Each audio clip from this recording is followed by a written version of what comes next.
Turkish times 1501 to 1578. The Turkish rule in Serbian lands had varying durations, ranging from around 50 years to 5 centuries. Under the Turkish era, we refer to the time when there was no free Serbian state or separate Serbian autonomous province. Precisely calculated, this period spans 62 years, from the departure of the Krnojevic family from Zeta in 1516 until the establishment of the Serbian military frontier in 1578. In this chapter, we began the Turkish era from the fall of Herceg Novi and the Voivode dynasty of Haranik. We did not cover the Krnojevic family here nor the re-establishment of independent life in Montenegro under the bishops, which occurred during the time close to the establishment of the Serbian military frontier. With the conquest of Bosnia in 1463, every resistance to the Turks in this region did not cease until the fall of Jace in 1528, 2 years after the fall of Hungary. After the conquest of Bosnia, the Turks forcibly converted some of the people to Islam, while another group of Serbs, especially the Bogomils, willingly embraced Islam to preserve their possessions. Among them, a significant portion of Serbian nobility took high positions in the Ottoman Empire. After the fall of the Serbian voivodeship of St. Sava, the Serbian avenging and liberating sword shone brightly in Dalmatia. Unfortunately, at that time, there was no Serbian state authority in Dalmatia. Instead, this Serbian province was under Venetian rule, so the fruits of the Serbian struggle and victories were enjoyed by the Venetians.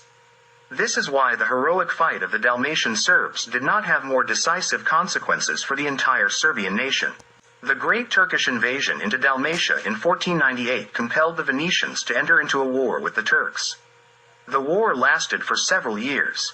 In this war, Hungary assisted the Venetians, but the main burden of the war fell on the Dalmatian Serbs. Accustomed to fighting against the Turks, the Serbs valiantly defended every inch of land, while the Croats, as they themselves say, unable to bear the horrifying scenes the Turks committed, abandoned the land. Undoubtedly, the Croatian defeat at Udbina in 1493, which we have already mentioned, had a devastating impact on the resistance of the Croats against the Turks. The defeat was truly terrible and its consequences were severe, as the Croatian fighting spirit was completely broken. At Udbina, Jakub Pasha killed 5,700 Croats from the higher social classes, literally carrying out the beheading of the nobles, thereby breaking their body and spirit. This must be kept in mind to understand the mass exodus of Croats from their homes and their departure to other countries in the West without any intention to return. A peace treaty between Venice and the Turks was concluded in 1503, mostly to the detriment of Venice. This peace lasted until the accession of Sultan Suleiman the Magnificent to the Turkish throne on August 20, 1520. And this Turkish Sultan was of Serbian descent through his mother and spoke Serbian excellently. Venice managed to extend peace with the new Sultan, but Hungary, disregarding caution, instigated a war that later engulfed Dalmatia. Suleiman sent his envoys to Hungary to seek a peaceful resolution, but the arrogant Hungarians lost their composure and killed the Sultan's envoys. This foolish act provoked the Sultan. Suleiman the Magnificent's first major victory was the conquest of Belgrade in 1521. A year later, the Turks conquered Nin in Dalmatia. The best commander of Sultan Suleiman was the converted Serb from Bosnia, Husrev Beg. In the Battle of Mohacs on August 29, 1526, the Turkish army destroyed the entire Hungarian military force in just 90 minutes. In front of the Sultan himself, Husrev Beg, with Bosnian troops, delivered a deadly blow to Hungary with unprecedented speed. All contemporaries understood this as an expression of long-standing anger towards the Hungarians by the converted Bosnian Serbs. 2 years later, the same Husrev Beg conquered Jace, and the whole of Bosnia fell under Turkish rule. In the following year, 1529, Husrev Beg, together with the Sultan, besieged Vienna. The bloody revenge against the Hungarians by Husrev Beg and the Croats by Jakub Pasha, both converted Serbs from Bosnia, can only be understood based on the deep-seated hatred they held towards the Hungarians. In Dalmatia, under Turkish rule, fell Katari with Ostrovica, Bukovica with Skradin, Nin Krajina, Dernis Krajina, Cetinska Krajina, Split Zagorje, and all the way to the Neretva. Serbian defenders bravely held their positions and their places of worship, while Catholics, whether they were Croatians or Serbs, all fled and escaped. The entire Croatian people fled from the regions that the Turks occupied, says Milas. The majority of Croats fled to Italy, some to cities under Venetian rule, and others to islands. Two testimonies clearly speak about what happened then. Parish and district churches were set on fire, parishes and villages were destroyed, monasteries were plundered, and the clergy scattered and dispersed. Everyone who escaped alive sought refuge behind the Venetian walls by the sea. From the Cetina to the Ziarmania, there were no priests or holy places, but everywhere, the true abomination of desolation prevailed. Frater Street Zlatovic, Franciscans and the Croatian people in Dalmatia, page 42. In his report to the government on February 16, 1531, Venetian official Andrea Barbarigo writes that there are hardly any more Roman Catholics in the Dalmatian mainland. Nin and Nin Crina were declared by the Roman Curia, in Patribus Infidelium, as there were no more Latin churches nor Roman Catholic faithful. In a word, everything that was Roman Catholic in those lands, which the Turks now occupy, all fled, and the entire continental Dalmatia, the former cradle and heart of the Croatian state, remained empty of its old Croatian inhabitants. Milas, page 188. Seeing the devastation over vast areas and the lack of people to cultivate the land or pay taxes, the Turks decided to bring Serbs from other regions to work as serfs on these abandoned estates.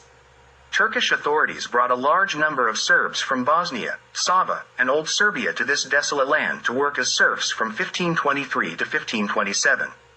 The aforementioned Andrea Barbarigo reports to the Venetian government that several thousand Serbian families settled in Dalmatia, and the Serbs populated the entire Nin Crina, Bukovica, and Katari, which had all been left completely deserted. Bowman writes that at that time, Vlachs, now called Morliks, who were of the Orthodox faith, were being settled in Dalmatia. Venice sought to gain favor with the Serbs in the hinterland of the Dalmatian cities it held and in the Dalmatian mainland, striving to be of benefit to the Serbs. Venice sent envoys to Constantinople, such as the case of sending Peterzino in 1523, to request that the Serbs in Dalmatia not be mistreated. It was a favorable opportunity for such requests as Sultan Suleiman the Magnificent was protecting the Serbs and the Serbian Orthodox Church in the Ottoman Empire. Many of his highest dignitaries and main collaborators were mostly converted Serbs. After the defeat of the Hungarians at Mohacs and the fall of Hungary under Turkish rule, the remnants of the Hungarians joined the Habsburgs the same year. The Czechs did the same in that very year. With the collapse of Hungary, the position of Croatia changed, and it remained free and independent.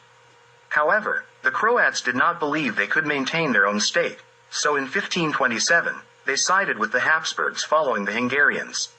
This marked a fundamental difference in the understanding between Serbs and Croats. While the Serbs fought to the utmost to preserve their states and to create and restore them, the Croats relinquished their independent statehood. During those times, the Ottoman Empire was more advanced than its neighboring Catholic states. That's why Suleiman the Magnificent declared the liberation of peasants in Slavonia in 1536. When the Ottoman Empire again went to war with Venice in 1537, the Venetian commander in Dalmatia, Camillo Orsini, had only 4,000 Serbian infantry and 100 Serbian horsemen. With this small army, he managed to recapture Obrovac from the Turks. However, the Turks captured Klis, which was defended by 5,000 Serbian Uskoks. The fall of Klis was partly due to Venice as much as the Turks because Venice was against the Uskoks who refused to submit to its authority and wanted to establish Serbian administration in Dalmatia, even if it was autonomous. Forced to abandon Klis, the Uskoks retreated in an organized manner and went to Senj, where they established a kind of a Skok state. At that time, Senj was in the territory of Emperor Ferdinand Habsburg, who did not oppose the arrival of the Uskoks and even welcomed them. However, he opposed the establishment of any Serbian state unit, regardless of its size. The conflict between the Venetians and the Serbs defending Klis spread throughout Dalmatia, leading to Venice's defeat in the war. In the peace treaty with the Ottoman Empire in 1540, Venice had to pay war reparations and retained only the coastal towns in its possession. Everything else in Dalmatia fell under Turkish rule. The Turks established a new sanjak in Klis. The Nin Sanjak was called the Lika Sanjak and included the regions of Katari, Bukovica, Nin Frontier, Lika, and Kurbava. The Klis Sanjak encompassed the areas south of the Krka River. It is noteworthy that even the Turks considered the Krka River as a boundary line. At that time, the Bosnian Pachalik consisted of 7 sanjaks, Lika, Klis, Bihać, Zvornik, Sremnica, Požega, and Herzegovina. Palladius Fuscus Padavinus wrote about the Uskoks, who he encountered during his visit to Sen in 1540. He mentioned that they are referred to as Morliks.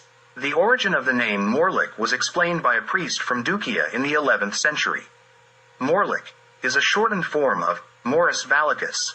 Serbs from the region of Dacian Serbia, which was not under the rule of the Roman Empire, referred to the Serbs within the empire as Valiks, or Vlachs.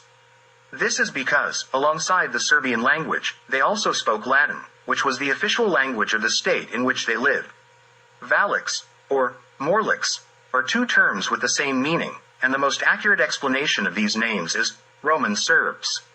In the Middle Ages, all Serbs were called Valiks or Morliks by the incoming peoples, especially since it was no longer clear which were Roman and which were Dacian Serbs. Among them, there was no distinction, even though the Roman Serbs were the vast majority in medieval Serbia. The fact is that the Croats, as newcomers, referred to the indigenous Serbs as Valiks and Morliks, as they still do today. They use these terms as derogatory names for Serbs without realizing that it is more of a compliment than an insult, as being a Roman citizen is, in any case, better than being a barbarian. Turks from Bosnia, or more precisely, converted Serbs, carried out constant raids into Dalmatia, Croatia, Slavonia, Slovenia, and Italy, all the way to Udine. From 1469 to 1588, over 50 attacks on neighboring lands were undertaken from Bosnia. During this time, around 200,000 people, mostly from Croatia, were taken into slavery. The Turks sold all these captured people as slaves in the market, and their large number reduced the price of slaves to 1/5 of its original value. Turkish cavalry rode through Croatia without any hindrance, as if there were no men fit for arms in the country. The most famous Turkish conquerors among the converted Serbs in the 16th century were Husref Beg, Murad Beg, Dugalik Beg, Ulema Beg, Mehmed Pasha Sokolovic, Mustafa Beg Sokolovic, and Isa Beg Isakovic Haranuzic. The 16th century marked the peak of the Ottoman Empire's expansion, with its greatest reach during the reign of Sultan Suleiman the Magnificent. This was also the time when converted Serbs played a major role in the Ottoman Empire. From 1544 to 1612, there were 9 Grand Viziers who were Serbs, and a total of 23 in the empire, along with a significant number of pashas, sanjaks, beylerbeys, and beys. Italian traveler Pigafetta journeyed to Constantinople in the mid-16th century and recorded his observations, stating, "Istanbul is mainly ruled by Christian apostates.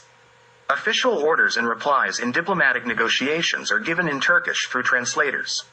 Everything else was done in the Serbian language, which was translated into Turkish as needed. Most people involved in military affairs knew Serbian." To make the paradox complete, it was precisely in that century, in the renowned naval battle of Lepanto in 1571, where the Turkish navy was defeated, that it is said, the Morliks had great merits for the Christian victory. This was the time of the renewal of the Patriarchate of Pek in 1557, under Makarihe Sokolovic, born brother of Mehmed Sokolovic, the Grand Vizier from 1564 to 1579. Under the administration of the renewed Patriarchate of Pek, all Serbs in the Ottoman Empire were represented, and it had 40 metropolises and bishoprics. During the siege of Siget in 1566, Sultan Suleiman the Magnificent passed away. The Grand Vizier Mehmed Sokolovic, who was leading the siege with the help of his cousin Mustafa Beg Sokolovic, the governor of Bosnia, concealed the Sultan's death from the army and continued the siege as if nothing had happened. Siget was defended by Nikola Subic Zrinski.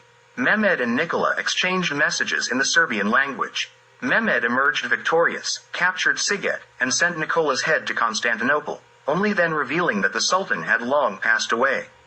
It was just a little short of making the Ottoman Empire pass into Serbian hands in the mid-16th century, similar to what happened to the Roman Empire. The only obstacle to this was religion, as there were not enough Muslim Serbs to make it happen. During the Cyprus War between the Ottoman Empire and Venice in 1570, renewed conflicts occurred along the Bosnian border. At that time, the two Sokolovic beys, Mustafa and Ferhad, posed a serious threat to the Venetian possessions in Dalmatia. Dalmatian Serbs played a crucial role in saving the Venetians, both militarily and economically. Without Serbian assistance, the Venetians would not have been able to hold their positions in Dalmatia, especially when the Turks pushed them towards the city walls. This is clearly seen in the reports of G.B. Justinian to the Venetian government around 1550. He complained about the difficult and unpleasant state of Venetian administration in Dalmatia. He particularly emphasized the fact that the Turkish emin, a customs supervisor, was allowed to settle in Šibenik and collect customs duties on the goods brought by the Morliks. If the trade between Morliks and Šibenik were interrupted, the city would disappear because its citizens would no longer have support.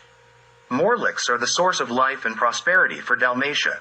If the trade between Morliks and the Venetian subjects, whom they call Dalmatians here, were interrupted, Dalmatians would die of hunger. These are evidence that Serbs in the 16th century saved both the Venetians in Dalmatia and the region itself, both militarily and economically. Venice came into conflict with the Serbian Uskoci, who had become a terror on the sea. The conflict actually began in Klis and continued from there. The Uskoci mercilessly sought revenge against the Turks and Venetians, while they were favorably disposed towards Austria. These Serbian Highlanders turned into fearsome pirates.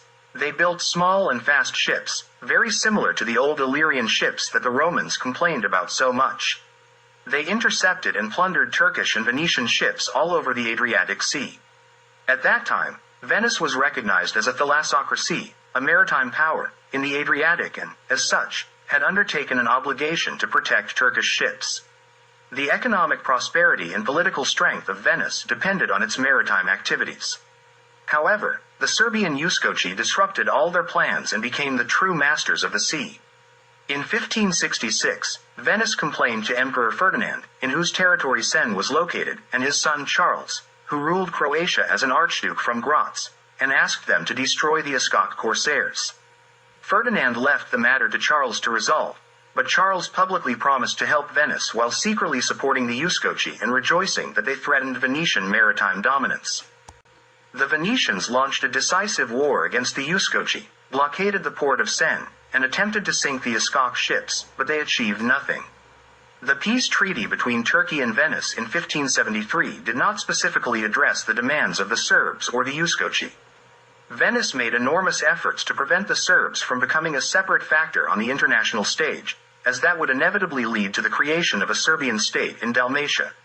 If that happened, Venice would be forced to make significant concessions to retain them as allies because without it, they could not maintain control over Dalmatia.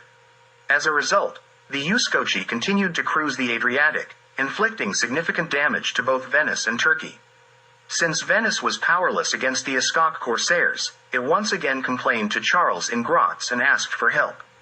However, Charles responded that he was unable to stop the Uskoci from their piratical activities.